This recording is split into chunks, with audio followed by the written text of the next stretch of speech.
안녕하세요. 왜 이렇게 연상의 남자를 만나게 된 건지 그때는 어린 마음의 남들보다 여유가 있어 보이는 남편의 모습에 반해서 결혼을 결심했는데 결혼하고 나니 후회가 되는 부분이 더 많습니다. 그나마 연애할 때는 남편도 한참 때라서 괜찮았는데 결혼 후부터는 영 아니었어요. 더군다나 결혼하면서 남편의 권유로 저는 회사까지 그만두게 되면서 솔직히 집안일을 하고 나면 딱히 할 게 없어서 체력적으로 힘이 남아 돌았는데 영업맨인 남편은 퇴근하고 나면 많이 힘들어했어요.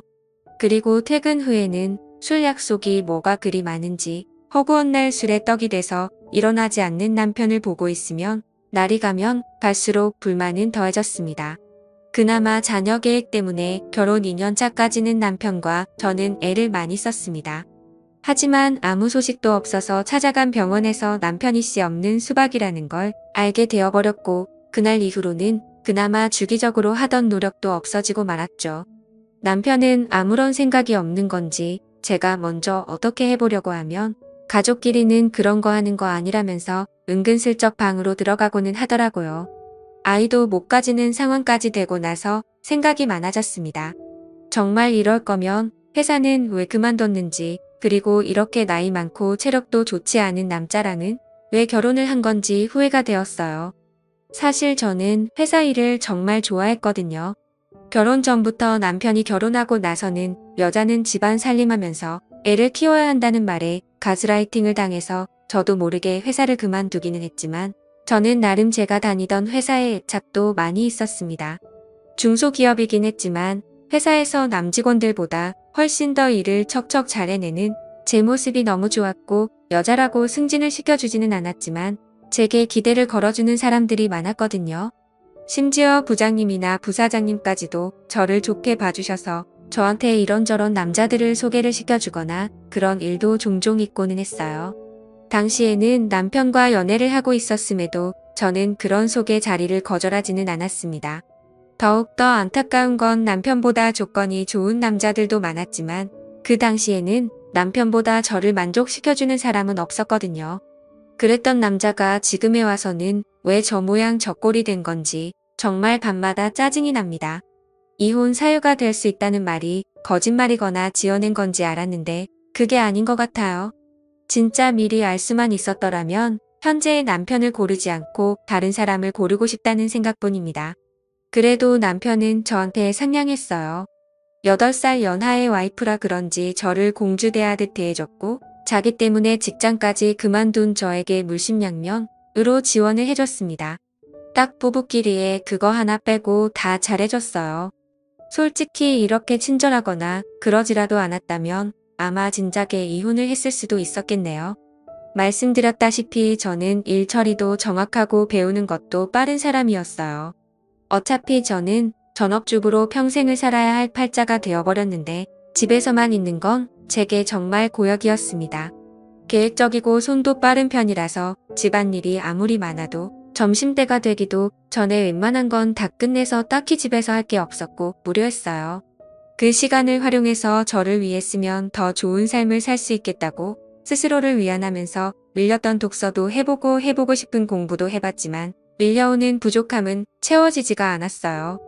우울증까지는 아니었지만 집에 돌아온 남편에게 투정도 많이 했지만 남편은 항상 피곤하다, 내일도 운전하면서 하루 종일 돌아다녀야 하기 때문에 체력을 비축해야 한다 하는 말도 안 되는 변명을 하면서 빠져나가기 바빴습니다. 그래서 저는 그때 당시에 집에 있으면서 살이 엄청 많이 찌게 되었습니다.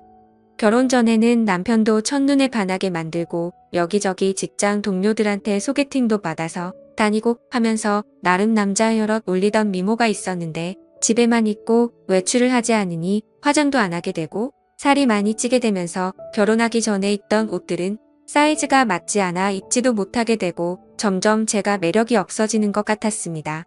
그리고 제가 살이 많이 찌게 된 이후로는 자격지심 때문인지 모르겠는데 남편도 저를 더 피한다고 생각을 했어요. 자존감이 낮아질 대로 낮아져 있던 그때 재활용을 하는 날 분리수거를 하다가 아파트 단지에서 이웃을 한 명 만나게 됩니다. 처음 보는 여자였는데 나이는 저보다 어려 보였어요. 아주 옷이며 신발도 잔뜩 비싼 브랜드로 도배해서 나와가지고는 재활용 분리수거를 하고 있는 거 아니겠어요? 사실 처음에는 속으로 욕을 했어요. 어지간히 돈 자랑을 하고 싶나 보다 싶었거든요. 이 시간에 분리수거를 하러 나온 걸 보니 저처럼 전업주부인 것 같은데 집에만 있으면서 저렇게 차려입고 다닐 필요가 있나 싶었거든요. 저랑 거의 똑같은 타이밍에 나왔는데도 불구하고 경비 아저씨가 저는 본체 만체도 안 하고 그 여자만 도와주는 것도 굉장히 기분이 나빴습니다. 아마 낮아진 제 자존감 때문이겠지요. 그런데 그때쯤부터 느낀 건데 분리수거를 하는 날마다 저랑 같은 시간에 나오는 것 아니겠어요?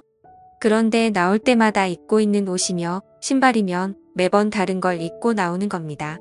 아무튼 그때부터 저는 그 여자와 안면을 트게 되었고 그냥 인사 정도만 나누는 사이가 되었어요. 하루는 집 근처에 있는 마트에서 장을 보고 나오는 길이었습니다. 장바구니가 3개가 꽉 찰 정도로 장을 많이 본 날이었어요. 하나는 어깨에 들쳐업고 양손 하나씩 무거운 장바구니를 들고 집으로 돌아가려는데 누가 차 경적을 울리더라고요. 그래서 길을 비켜줬는데도 계속 빵빵거리길래 뒤돌아보니 그 여자가 딱 보기에도 비싸 보이는 외제차를 끌고 창문을 내린 뒤에 저를 부르는 겁니다. 집에 가는 길이냐고 물어보면서 자기도 집에 가고 있으니 태워주겠다고요.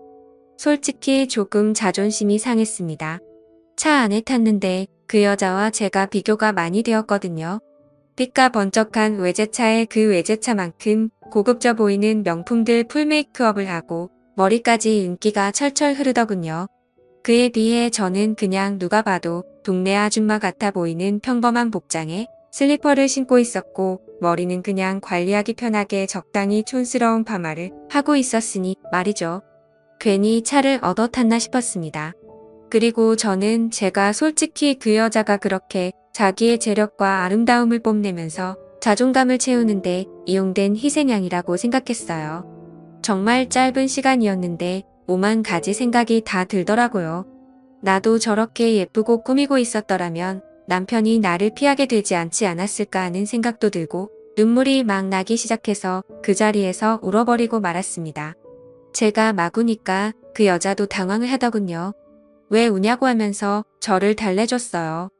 허세와 허용이 가득하고 자기의 만족을 위해 남을 절망시키는 아주 나쁜 여자라고 생각했는데 제가 엄청 오해를 했습니다. 그 여자는 저를 진심으로 위로를 해줬어요. 그러면서 하는 말이 분리수거할 때 몇 번 마주치면서 언니하고 친해지고 싶었다고 하더라고요. 아파트 단지에 자기랑 잘 맞을 것 같은 여자가 한 명도 없는데 딱 언니만큼은 처음 느낌부터 뭐가 팍팍 하고 왔다고 하면서 말입니다. 그래서 제가 당신같이 젊고 예쁘고 능력 있어 보이는 아가씨가 나랑 친해져서는 어디에 쓰겠냐고 거짓말하지 말라고 했습니다. 그랬더니 그녀가 하는 말이 언니가 꾸미지를 않아서 그렇지 자기가 봤을 때는 언니가 자기보다 훨씬 예쁠 거라고 하면서 저를 추켜 세워주더군요. 그 여자가 하는 말이 100% 진심이라고 생각하지는 않았지만 또 위로를 받고 나니 기분이 썩 나쁘지가 않았네요. 그때부터 이 여자하고는 친하게 지냈습니다. 이 여자도 제가 예상한 대로 전업주부의 삶을 살고 있었고 매일같이 집에서만 보내는 게 무료한데 자기 남편이 워낙에 의심이 많아서 자기가 혼자 다니는 걸 원하지 않아 했다고 하네요.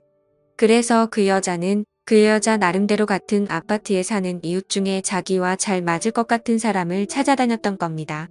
그리고 그 여자는 저를 발견한 거고요. 안목이 있는 여자라는 생각이 들었어요.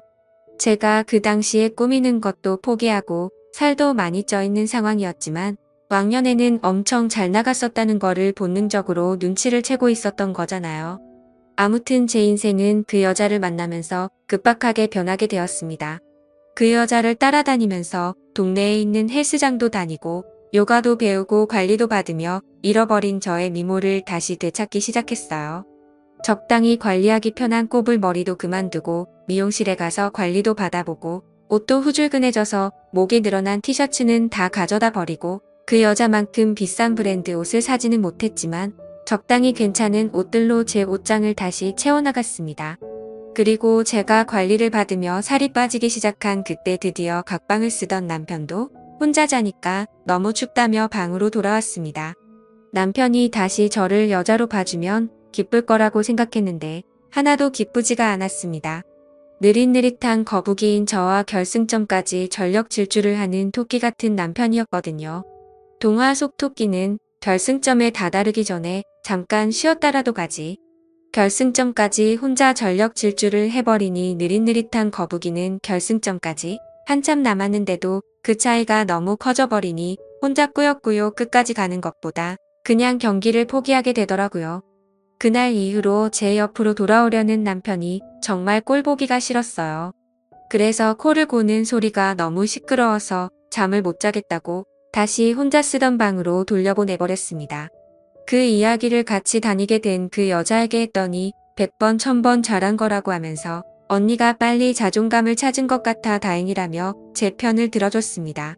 그리고 제가 완전히 다이어트에 성공해서 결혼 전에 미모까지는 아니지만 아름다움을 다시 손에 넣었을 때는 그 여자가 저를 여기저기 끌고 다니면서 완전 새로운 세상을 보여줬어요. 30대 초반과 중반의 여자였고 결혼한 사람들이었지만 세상은 정말 넓고 저희를 찾아주는 곳은 엄청나게 많더라고요. 골프도 치러 다니고 어디 공기 좋은 곳에서 외식을 하러 다니고 했습니다. 돈 한 푼 내지 않아도 알아서 다 계산해 주니까 좋았어요. 남편이 아니어도 저를 배려해주는 남자들은 지천에 깔려 있었고 왜 내가 이런 세상을 모르고 살았나 혼자서 전전긍긍했던 지난 몇 년간이 참 후회가 되었습니다. 그러다 그 여자가 언젠가 저를 불러서 이제 한동안은 못 보고 지낼 것 같다는 소식을 전해왔습니다. 사실 그 여자는 얼마 전에 이혼을 해서 돌싱이 되었다고 합니다. 남편이 제법 벌이가 괜찮아서 호의호식을 하고 있는 걸로 알았는데 말이죠. 그래서 그녀에게 앞으로 어떻게 할 거냐고 물어봤어요. 저는 사실 이 여자가 여기저기 막 고르고 다녀서 이혼을 당한 거라고 생각했거든요. 그런데 그게 아니었습니다. 그녀가 남편을 차버린 거였어요. 어떻게 할 거냐 하는 건 쓸데없는 걱정이었던 거죠. 왜냐하면 그녀는 그동안 집에 있으면서 코인을 해서 앞으로의 인생에 남편이 필요 없어질 만큼 큰 돈을 벌게 되었다는 거예요. 지금 사는 아파트는 남편 명의로 해주고 재산 분할을 또 따로 받기로 했답니다. 저랑 떨어지게 된 건 아쉽지만 자기도 좀 더 놀기 좋아하는 사람들 많고 할 거 많고 놀기 편한 동네로 이사를 갈 계획이라고 하는 겁니다. 막상 저를 여기저기 데리고 다니던 그녀와 더 이상 같이 놀지 못하게 된다니 많이 아쉬웠습니다. 이제 막 저는 다시 제 인생을 찾은 느낌이었는데 다시 또 혼자가 돼버린다는 느낌이 들었어요. 그 여자가 없으면 차도 없고 운전도 할 줄 모르는 제가 어떻게 어디를 놀러 다니겠나 싶었습니다. 그렇다고 그녀가 집도 남편한테 넘기고 이사를 가는데 저 하나 때문에 그걸 포기하진 않겠다 생각했죠. 그렇게 그녀는 제 인생을 송두리째 바꿔버리고는 새로운 삶을 찾아 떠나버리고 말았어요. 남편이 출근해 있는 주중에는 정말 매일 같이 놀러 다녔는데 너무나도 아쉬웠습니다. 그리고 그렇게 같이 놀러 다닐 사람이 없으니 저도 기껏 관리받으러 다니던 운동도 손을 놓게 되고 그렇게 다시 살이 찌기 시작한 거예요. 그러다 이렇게 되면 안 되겠다는 생각이 들었습니다. 그리고 그 여자처럼 자주적으로 살고 싶어졌어요. 투자 같은 건 전혀 모르지만 제가 같이 놀면서 느낀 바 그 여자가 그렇게 썩 머리가 좋아 보이지는 않았는데 코인으로 돈을 벌었다니 저는 일한 경험도 있고 능력이 있던 사람이니 제가 코인을 시작하면 그녀보다 더 큰 돈을 벌 수 있지 않을까 하는 자신감이 생겼어요. 제가 돈을 벌게 되면 남편 때문에 포기해야 했던 제 인생을 다시 시작할 수 있다고 생각했습니다. 그 돈으로 차를 사고 운전을 배우고 하면 저 혼자서 못 놀러 다닐 것도 없다고 생각했고 차가 생기면 이사를 가버린 그 여자를 만나서 예전처럼 둘이 같이 다녀도 되는 게 아니겠나 하는 생각이 들었어요. 다만 제가 코인을 시작하기에는 커다란 문제가 있었습니다. 제가 전업주부를 하면서 실질적으로 돈을 벌어오는 남편이 경제권을 가지고 있었고 저는 그때그때 생활비를 타서 썼기 때문이에요. 코인을 하려면 자본금이 필요할 텐데 남편에게 이야기하지 않고 사는 그 자본금을 만들 방법이 없었던 상황입니다.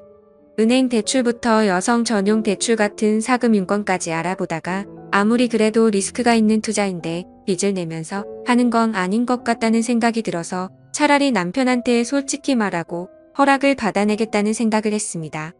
말씀드렸다시피 제 부탁을 썩 잘 들어주던 사람이었기 때문에 적어도 거절은 하지 않을 거라는 확신이 생겼고, 제 예상대로 남편은 제 생각이 그렇다면 한번 해보라고 1,000만 원을 저에게 건네주었어요. 그리고 그날은 웬일로 자기가 코를 안 골 테니 같은 방에서 자도 되냐고 하기에 그렇게 하라고 했습니다. 내 털끝 하나 건드리지 않는 조건을 걸었더니 심통이 나서 그냥 혼자 자겠다고 방으로 가더군요. 인터넷으로 여러 사람들이 어디에 투자했네 하는 정보들을 모아가지고 시작을 하게 되었는데, 남편이 저에게 준 1,000만 원이 일주일도 되지 않는 사이에 100만 원도 남지 않게 되었습니다. 처음이라 제가 실수를 했고 그만큼 돈을 잃고 나니 그 바닥이 어떻게 돌아가는지 한눈에 알겠더라고요. 그래서 그날에는 남편을 꼬드겨서 돈을 더 받아냈습니다. 저도 코인으로 떼돈을 벌어서 그 여자처럼 자주적인 삶을 살아갈 거라고 생각했거든요. 그런데 다음 날 남편이 퇴근을 했는데 혼자 오지 않았습니다. 회사에서 알던 동생이라고 하면서 후배를 소개시켜 주더군요. 남편이 하는 말이 이 후배가 코인으로 대박을 내가지고 회사를 그만둔 사람이라고 합니다. 원래는 지금도 돈 굴리느라 바빠서 오지도 못할 사람인데 남편이 저를 위해서 특별히 부탁을 해서 데려왔다고 하더라고요. 어떻게 투자를 하고 치고 빠지는지 저에게 가르침을 주려고 말이죠. 제가 그런 거 필요 없다고, 나 혼자서도 알아서 잘할 수 있다고 했더니 남편은 그래도 일주일 전에 준 1,000만 원을 다 날려먹지 않았냐고 하면서 아픈 곳을 찌르더라고요. 앞으로 벌 돈이 얼마인데 그 정도는 내 경험비로 들어갔다 치면 되는 거 아니냐고 했더니 그 후배라는 사람이 그렇게 이쪽 일을 쉽게 봤다가 거지가 되는 거 순식간이라고 하면서 자기도 확신이 있는 게 아니기 때문에 투자 종목을 알려줄 수는 없지만 그래도 도움은 될 테니 한번 자기 이야기를 드러나 보라는 거예요. 내가 알아서 한다는데 왜 자꾸 그러냐면서 성질을 부리니, 그러면 남편이 데려온 후배가 하는 말이 그러면 어떤 방식으로 제가 투자를 하고 있는지 자기가 지켜만 보겠다며 1시간 동안 제가 하고 싶은 대로 돈을 굴려보랍니다. 그래서 제가 1시간 동안 20% 이상의 수익을 내면 자기 도움 없이도 잘할 수 있는 사람이라고 생각하고 감나라 배나라 하지 않겠다고 그냥 돌아가겠다고 하는 겁니다. 그래프를 분 단위로 쪼개서 분석을 하며 저도 제 나름대로 이것저것에 분산해 가면서 투자를 했어요. 20분도 안 돼서 제가 투자한 것들이 올라가기 시작했습니다. 20%가 아니라 40%에 가까운 수익률을 내기 시작했습니다. 제가 이렇게 잘하는데 남의 도움이 뭐가 필요하겠냐고, 돈 버는 거 보이지 않냐고 하고 그 사람한테 이만 돌아가라고 했어요. 그랬더니 1시간 동안 지켜본다고 하지 않았느냐고 하면서 약속한 시간만큼은 보고 가겠다 하는 거예요. 그러고는 하는 말이 자기였으면 그만 돈을 빼겠다고 하는 겁니다. 돈을 잘 벌었다더니 번 사람 맞냐고, 물 들어올 땐 노를 저어야 하지 않겠냐고. 저는 순식간에 불어난 돈으로 다시 또 다른 곳에 투자를 하며 치고 빠지기를 시작했어요. 오르락 내리락 했지만 처음에는 나름 수익률을 내고 있는 것 같았습니다. 그런데 1시간이 다 되었을 때는 제가 투자한 것들이 내려가기 시작하면서 그렇게 30분을 더 돈을 굴려봤는데 남편이 새로 건네준 또 다른 1,000만 원이 결국엔 또다시 반토막이 나버려서 500만 원도 남지 않게 돼버렸어요. 남편 후배가 말하기를 저한테 가르쳐 줄 건 코인으로 돈을 버는 방법이 아니라 투자 같은 건 영 소질이 없어 보이니 그만두게 하는 것이 제일 좋겠다고 하는 겁니다. 아까 제가 40% 수익을 냈을 때 그때 손을 털고 일어났거나 그때부터 원금을 보존해두고 수익을 낸 부분만 가지고 돈을 굴려야지 저같이 감으로 투자하는 사람들이 빈털털이 되기 딱 좋다고 말하며 자리에서 일어나더라고요. 남편이 보는 앞에서 1시간 만에 또 절반의 돈을 잃으니 남편도 이제는 더 이상 투자하라고 돈을 내어줄 수 없다고 난색을 표했습니다.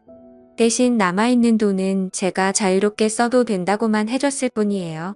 그날 이후로 지금은 객기 부리지 않고 차근차근히 배워나가고 있습니다. 사실 남편 모르게 그날 데리고 온 남편의 후배가 운영하고 있는 투자 사무실로 출근을 하고 있어요. 사무실이랄 것도 없이 그냥 혼자 사는 방 같은 곳입니다. 거기서 저는 제 나름의 비용을 내며 투자하는 방법을 배우고 있어요. 제가 남편의 후배에게 원하는 건 해주고 저는 투자도 배우면서 남편 대신 부족함을 채우고 있으니 어떻게 보면 윈윈이라고 볼 수 있는 셈이죠. 지금은 남편이 알면 안 되는지라 조심스럽게 행동하고 있어요. 그래서 남편이 퇴근하기 3시간 전에는 항상 집으로 돌아가고는 있습니다. 하지만 이것도 제가 큰 돈을 벌고 난다면 남편도 저를 이해해주지 않을까 생각해요. 또 찾아주셔서 감사합니다. 사연을 읽고 재밌으셨다면 좋아요, 구독, 댓글 부탁드립니다. 감사합니다.